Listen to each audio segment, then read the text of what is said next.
dalam rangka menjaga desa sebagai desa, maka kebetulan di kampung kita bulan November 2021 kita buka atau kita launching untuk salah satu paket wisata, yaitu Kampung Budaya.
Jadi sebenarnya masyarakat kita itu kaya tentang budaya.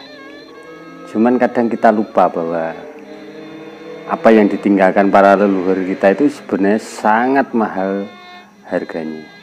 Salah satu contoh yang ada di samping saya atau di sekitar kita ini, kita punya gamelan. Bagi masyarakat Jawa gamelan ngopo sih? Sudah biasa. Tapi coba ketika Anda pergi ke luar negeri, gamelan di sana sangat dihargai, sangat dihormati. Nah, keberadaan gamelan itu sendiri bagi kami adalah sebagai sarana serawung, sarana silaturahmi, karena ketika berkumpul, bermain bersama-sama, minimal kita bertemu, berjumpa, dan lain sebagainya. Jadi hati ini seneng ning serawungnya oleh, jadi beban pikirannya juga los. Terus karena kita punya seperangkat gamelan dan kita sering berkumpul, kepikiran juga bagaimana saya atau masyarakat pada umumnya rasa memiliki desa, kalau di kita menjaga desa sebagai desa.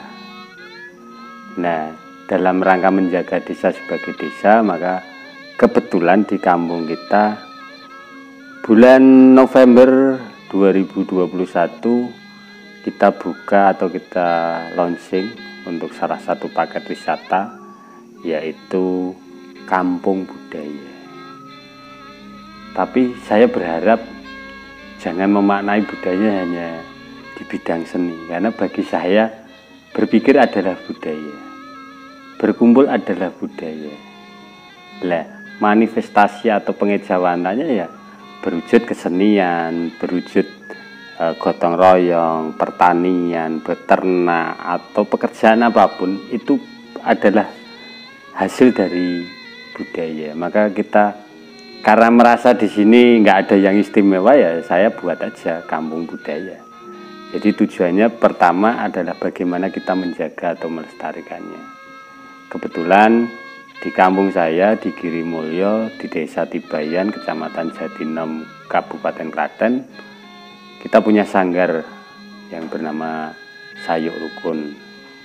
Secara administrasi kita juga sudah tercatat di Kemenkumham. Kalau di Kabupaten Kesbangpol juga sudah kita tembusi, sampai ke Dinas Pariwisata juga sudah. Fungsi dari sanggar adalah sebagai pelestari dan edukasi untuk anak-anak kita. Terus yang kedua, bagaimana menciptakan suasana nyaman buat anak-anak. Bagi kami sebagai pengelola Kampung Budaya dan Sanggar Sayuk Rukun, kenyamanan anak adalah tujuan utama. Karena bagi kami anak-anak sangat mahal. Kita bisa memberikan apapun, tetapi kalau anak-anak kita nggak nyaman, mungkin di hari tuanya juga nggak bagus. Itu yang menjadi dasar kenapa di Sanggar Sayur Rukun lebih mengutamakan kenyamanan anak-anak. Anak-anak bermain gamelan mau model apapun, kita tidak pernah mengingatkan kok nek rusak piye, itu tidak boleh ada kata-kata.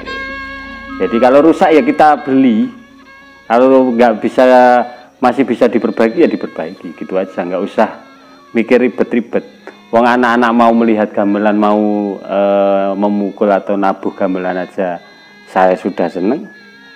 Bayangkan saja ketika kita punya sesuatu yang bernilai, tetapi generasi kita tidak mau menyentuh atau mendengarkan, ya kita rugi. Karena tradisi hasil warisan nenek moyang kita jadi nanti mungkin diakui oleh negara lain, karena saya tahu contoh ini di Jerman sudah ada 500 set gamelan lengkap dengan wayang. Mereka diopeni tenan habis digunakan, ditutup kembali biar tetap terjaga kebersihannya, kualitasnya dan lain sebagainya. Sedangkan kita fasilitasnya banyak, tapi masyarakatnya enggak ngeh. Itu yang terjadi. Karena apa? Rasa memilikinya enggak ada. Kita masih tergerus dengan budaya-budaya asing yang masuk. Nah, disitulah kenapa kita ngambil kampung budaya sebagai sarana atau tempat untuk memberikan edukasi ke anak-anak, agar anak-anak kita, anak-anak saya kembali mencintai, kembali menghargai, dan target saya adalah bangga dengan kebudayaan atau budaya warisan lokal. Itu saja kalau terkait sangat. Oh iya, satu lagi, selain kita punya gamelan, kita punya satu lagi alat musik yang semuanya berasal dari gerabah, dan kita menamainya kidung gerabah karena selain itu menjadi alat musik, di situ juga berisi tembang atau kidungan kalau bahasa kita, senandung lah kalau pada bahasa kerennya. Tapi kita lebih senang dengan istilah kidung, karena bagi kami kidung adalah doa menurut orang Jawa. Maka kita namai kidung gerabah karena semua alat musiknya dari gerabah. Kalau orang-orang pada umumnya melihat gerabah hanya sebagai tempat atau alat untuk memasak, sebagai aksesoris, hiasan, tapi bagi kami dikreasikan menjadi sebuah alat musik. Nanti bisa dilihat di channel YouTube-nya Sayur Rukun Kidung Gerabah, nanti sudah ketemu. Hal-hal kayak gitu aja yang simpel-simpel, yang penting masyarakat saya bisa menerima. Kenapa muncul kampung budaya? Karena saya sadar betul bahwa kami berada di wilayah desa, dan desa Tibayan kebetulan mengusung atau menuju desa wisata yang berbasis agro, tekno, dan culture, artinya pertanian, teknologi, dan kebudayaan atau kearifan lokal. Jadi semua berawal dari kebudayaan dulu. Jadi dari situ nanti kita bergerak, karena pertanian juga bagian dari kebudayaan, dan kebetulan masyarakat kita mayoritas petani walaupun lahan kami lahan kering. Kenapa kita mengangkat agro sebagai modal utama? Karena dahulu di tahun 80 sampai 90 sekian di wilayah kami adalah petani jeruk tersukses di Kabupaten Klaten. Kalau bicara jeruk Klaten dan Pasar Klondo, mereka semua tahu bahwa itulah pusat pertanian jeruk saat itu, dan memang itu menjadi salah satu primadona di kita. Nah, karena kondisi alam yang sudah mulai perlu dikembalikan lagi unsur harianya, dan akhir-akhir mulai tahun 90-an sampai hari ini produktivitasnya semakin menurun. Hal itu dikarenakan mungkin karena pola tanam yang tidak sejenis, dan banyak bisa dilihat di sekitar kita banyaknya pohon sengon ataupun kitri tahun yang lain. Itu juga berpengaruh, karena sebatas atau sependek pengetahuan saya, tanaman itu sangat membutuhkan sinar matahari. Dan yang kedua mungkin di pola pengolahan pupuk kandang sebagai apa nggih, kalau orang melihatnya sampah atau sisa, tapi di masyarakat kita itu bagian dari penting dari penyuplai pupuk, karena sedulur-sedulur lebih tertarik menggunakan pupuk kandang.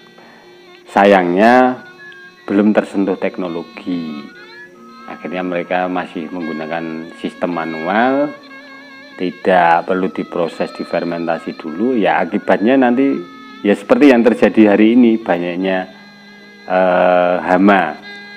Salah satunya bagi kita yang terakhir-akhir ini adalah uret, kalau di kita istilahnya itu. Jadi kayak apa ya, ulat, tapi berada di dalam tanah, yang itu timbul karena pupuk kandang yang belum jadi, karena mungkin masih setengah basah, sudah dibawa ke ladang, dan mikroorganismenya berkembang di dalam tanah. Akibatnya muncul itu, dan mereka memangsa akar-akar dari tumbuhan itu. Itu salah satu permasalahan kita, kenapa makanya kita ngambil sisi teknologi di situ. Tujuannya ya biar bisa mengatasi permasalahan di bidang pertanian itu sendiri, ataupun karena sekarang sudah era digital, maka semua berbasis digital. Kalau bicara pariwisata saat ini, basis market atau basis informasinya justru dari dunia digital juga. Nah, dari situ kita berharap generasi kita, bahkan diri kita, tidak gagap dengan teknologi yang berkembang saat ini. Kenapa akhirnya harus culture atau budaya? Kalau kita lupa dengan budaya, dengan kearifan lokal kita, bagi kami atau bagi saya secara pribadi, maka hilanglah jati diri itu sendiri. Ya mungkin sedikit itu saja yang bisa saya jelaskan, nanti bisa disambung atau dilengkapi oleh teman-teman atau sedulur-sedulur yang lain. Terima kasih dari kami. Mohon maaf banyak salah, banyak kata yang kurang tepat.